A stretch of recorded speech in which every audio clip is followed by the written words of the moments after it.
खतौली विधानसभा उपचुनाव में राष्ट्रीय लोकदल के नेता हर मोर्चे पर बड़ी मजबूती से डटे हैं और कितनी मजबूती इस चुनाव को लेकर वो मान रहे हैं, यही हम बातचीत कर लेते हैं। राष्ट्रीय लोकदल के विधायक हैं राजपाल बालियान जी और राष्ट्रीय लोकदल विधानमंडल दल के नेता भी हैं। राजपाल जी, आपसे जानना चाहूँगा कि देखिए, हर मोर्चे पर बड़ी मजबूती से आप डटे हुए हैं, हर मोर्चे पर आप बड़ी मजबूती से जुटे हुए हैं, तो जनता को कितना अपने पक्ष में मजबूत कर पाएँ अब तक?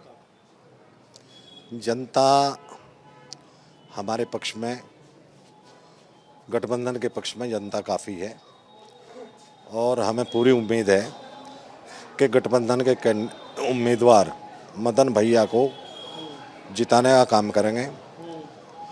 भारतीय जनता पार्टी की सरकार से, उत्तर प्रदेश की जो सरकार है, बाबा जी की सरकार, उससे नाराज़गी काफ़ी है जनता में।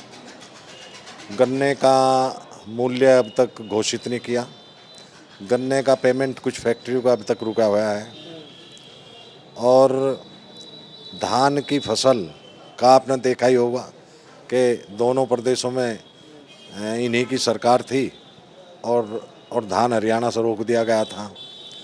तो इस तरीके से जो भी मुद्दे हैं, महंगाई चरम सीमा पे है, चाहे वो पेट्रोल हो, डीजल हो, गैस हो, खाने का खाद्य सामग्री हो, तो इन बातों से सभी काफ़ी नाराज़गी गवर्नमेंट की नीतियों से हैं और वो नाराज़गी का कारण ही ये विक्रम सैनी को यहाँ की जनता हराएगी और मदन भैया को जिताएगी। मदन भैया को जिताएगी, लेकिन अगर खतौली की बात करें तो भाई 2017 की बात हो, 2022 की बात हो, तो 2 बार विक्रम सैनी यहाँ विधायक रहे हैं और अब उनकी पत्नी यहाँ से मैदान में, वो कह रहे हैं कि तीसरी बार भी हमारे पर ही आएगी सीट, कहीं और जा ही नहीं सकती।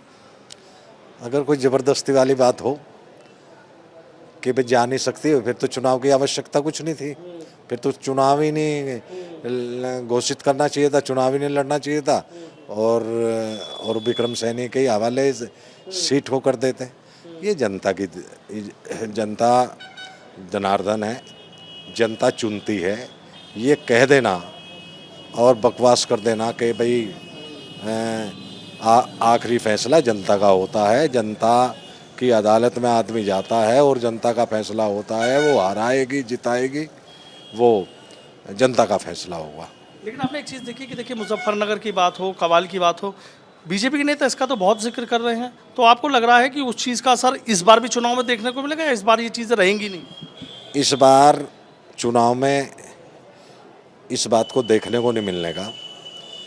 जाट और ये तो खामखार विक्रम सैनी का झगड़ा था, फला झगड़ा था, उसका झगड़ा था, ठाकुरों का झगड़ा था। झगड़ा किसका था? झगड़ा जाट और मुस्लिम का झगड़ा हुआ था और वो झगड़ा हमारे स्वर्गीय चौधरी अजीत सिंह जी ने तबुस्सम को चुनाव जिता के और वो वहाँ दोनों समुदाय को एक करके मिला के और वो वहाँ ख़त्म कर दिया था। अब ना नफ़रत मुसलमान में है, ना नफ़रत जाट में है, और इसी तरीके से चौधरी साहब चुनाव लड़े। चुनाव ज़रूर हार गए, लेकिन हार जीत तो अलग का मैटर है, लेकिन उन्होंने एक संदेश दिया और दोनों समुदाय को मिलाकर और एक संदेश दिया कि भाई अब जाट और मुसलमान में कोई नफ़रत नहीं है और ये दोनों एक है। तो विक्रम सैनी तो खाम का हीरो बन रहे। विक्रम सैनी की लड़की थी, विक्रम सैनी का लड़का था, विक्रम सैनी वहाँ फौजदारी में था, विक्रम सैनी वहाँ झगड़े में था। बताओ मुझे, विक्रम सैनी कहाँ झगड़े में रहा? तो झगड़ा बस केवल इतना भाई हा उल्ला कर दिया और पुलिस ने गिरफ्तार कर लिया, जेल भेज दी, यही हो मरने जिन्हें बताओ मुझे, मरे तो हमारे मरे या मुसलमान के मरे, और विक्रम सैनी का तो कोई नहीं मरा। और कोई ठाकुर हो, कोई त्यागी हो, कोई पाल हो, प्रजापति हो, किसी भी बिरादरी से कोई किसी का झगड़ा हुआ था, हमारा मुसलमान का सुलट गया वो मैटर है जी, वो सुलट गया पूरा। हाँ, पूरा सुलटने के बाद आप देख रहे हैं कि चौधरी साहब को किस तरीके से मतदान किया था, तब उस समय किस तरीके से मुसलमान ने मतदान किया। और अब की बार हम 4 विधायक हम चुने गए, एक विधायक हमारा हार गया था यहाँ राजपाल सैनी। 5 विधायकों को मुसलमान ने किस कदर वोट दिया, मुसलमान ने कोई कमी नहीं छोड़ी वोट देने में। तो इस बार भी कोई कमी नहीं छोड़ने जा रहे मुसलमान अब की बार तो मुसलमान और बिरादरियां भी जो भाजपा की बिरादरियां हैं उनमें से भी काफ़ी वोट हम लोगों को आ रहा। अच्छा, जैसे एक ये बात रहती है कि जैसे चौधरी साहब के बड़े चौधरी साहब की बात कर लेते हैं, जाट मुस्लिम गुजर, एक कहते थे ना कि उनका एक अजगर संगठन था, तो इस बार जाट मुस्लिम गुजर के साथ आपने जो अनुसूचित जाति हैं चंद्रशेखर रावण है वो भी जा रहे हैं, तो आपको लग रहा है कि और चीज़ें अच्छे से आप बदल पाएंगे और ये वक्त की ज़रूरत भी है? अब की बार हम लोगों को जाट गुजर और मुस्लिम ये समीकरण तो है ही। इस समीकरण के साथ साथ हमारे साथ में चंद्रशेखर जी आ रहे हैं, दलित समाज वैसा आ रहा है, और मेरी जानकारी के अनुसार मैं चुनाव में कन्विंसिंग करने के बाद कोई बिरादरी ऐसी नहीं बच रही जिस बिरादरी में से हम लोगों को वोट नहीं आ रहा, चाहे वो कम आ रहा चाहे या फालतू आ रहा, हर बिरादरी में हम वोट के हिस्सेदार हैं जो मदन भैया को वोट कर रहे हैं।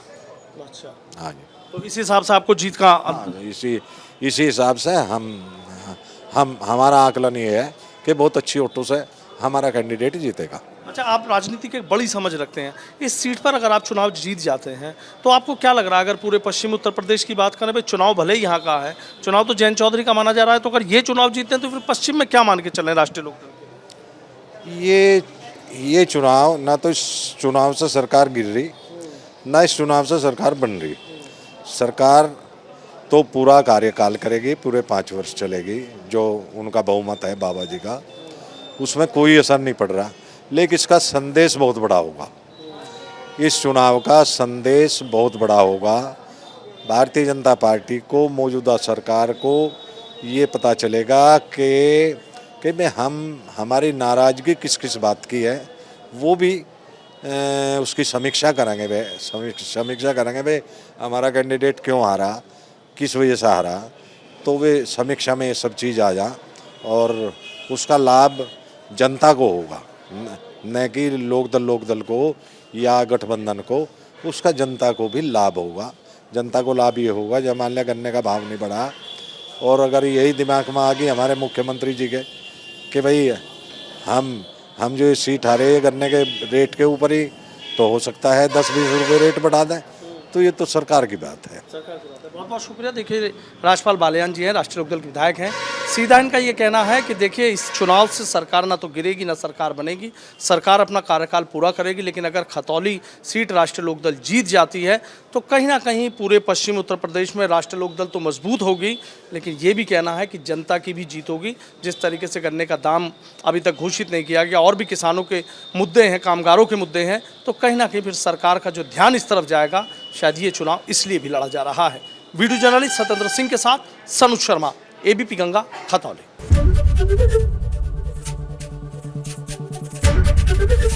एबीपी गंगा, खबर आपकी, जुबान आपकी।